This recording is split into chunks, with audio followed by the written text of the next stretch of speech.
Hello friends, welcome to super Saheliya. આજે હું તમારી માટે સત્યનારાયણ ભગવાનની જે આપણે કથા કરીએ અને જે શીરો શેકતા હોઈએ છીએ એ કઈ રીતે બનાવવાનો એની આજે હું રેસિપીની મેથડ લઈને આવીશું. તો ચાલો આપણે સ્ટાર્ટ કરીએ. તો હું ઘરે આજે કથા કરવાની છું, એટલે હું સવા શેરનો શીરો તો નથી શેકવાની, પણ સવા વાડકીનો શીરો શેકું છું. કંઈ પણ હોય સવાયું કરવાનું હોય છે.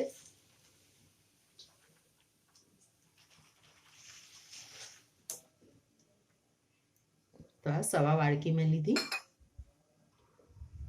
એમાં હું એડ કરું છું પોણો વાડકી જેટલું ઘી,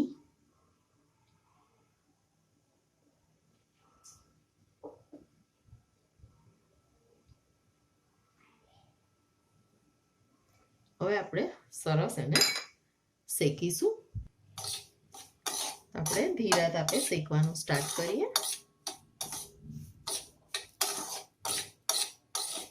એક બાજુ આપણે દૂધ પણ ગરમ કરવા મૂકી દઈશું.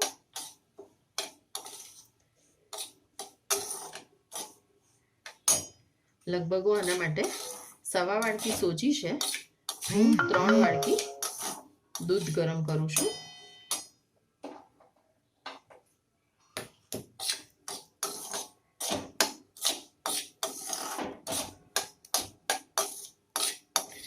સત્યનારાયણ વહેલા આવજો રે,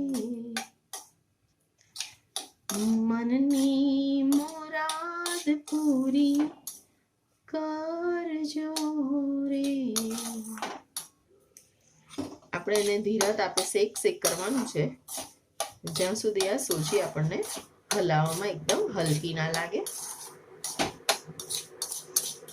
એક બાજુ બદામ પલાળી દેવાની છે અને ઇલાયચીનો પાવડર રેડી રાખવાનો છે. સોજી શેકાશે એટલે એનો કલર પણ સરસ ચેન્જ થશે, થોડો થયો જ છે. આ લગભગ મેં 15 મિનિટ ધીરા તાપે હલાઈ કર્યું છે. હવે તમે જોઈ શકો છો કે કલર ચેન્જ થઈ ગયો છે, વ્હાઈટમાંથી ક્રીમિશ કલર આવી ગયો છે અને મને આમ હલાવવામાં પણ સોજી હલકી લાગવા માંડી છે. હવે આપણે દૂધ એમાં એડ કરીશું. દૂધ એડ કરતા પહેલા આપણે આ દ્રાક્ષ આમાં એડ કરી દઈશું અને ગરમ ગરમ દૂધ પડશે એટલે દ્રાક્ષ એની સાથે સરસ ફૂલી જશે.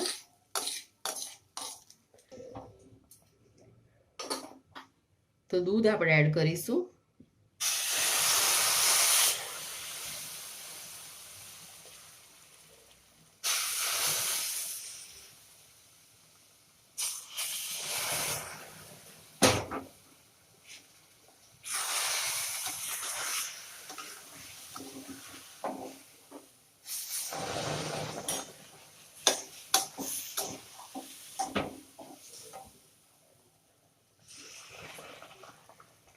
દ્રાક્ષ પણ આપણી આમાં ફૂલી જશે.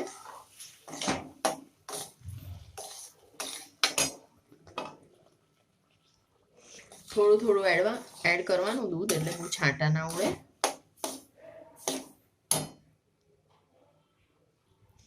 બધું જ એડ કરી દઈશું. હવે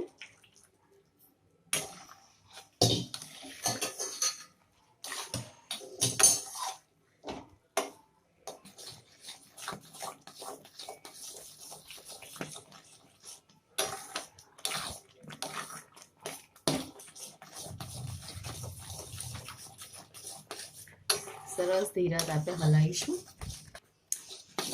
દૂધ બધું બળી ગયું છે. હવે આપણે એમાં ખાંડ એડ કરીશું. આપણે સવા વાડકી શીરો હતો એટલે લગભગ 2 વાડકી જેવું ખાંડ એડ કરું છું.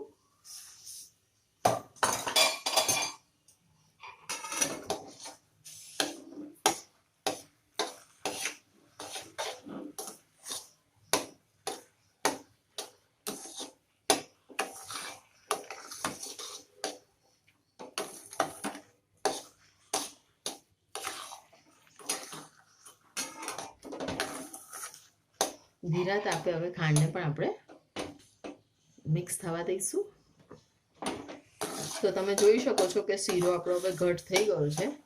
તબેથો આમ ઊભો રાખીશું. ઊભો રહે એટલે શીરો થઈ ગયો છે. થોડોક પડી રહ્યો છે પણ ઠરશે એટલે આવી જશે. હવે આપણે ગેસ બંધ કરીશું. ના હોય તો તમે આને 10 મિનિટ માટે માઇક્રોવેવમાં મૂકી દો તો પણ સરસ ઘી છૂટું પડી જાય છે.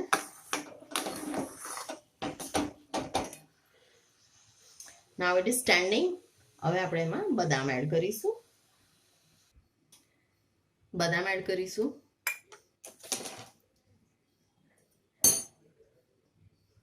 ઇલાયચી પાવડર,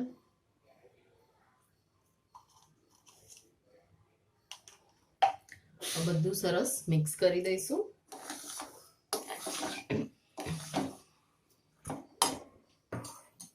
તો ફ્રેન્ડ્સ, તમને અમારી રેસીપી સારી લાગી હોય તો મારી ચેનલને લાઈક કરજો, શેર કરજો અને સબસ્ક્રાઈબ કરજો. બોલો સત્યનારાયણ દેવ કી જય. ભગવાન બધાના કામ પૂરા કરે. Thank you.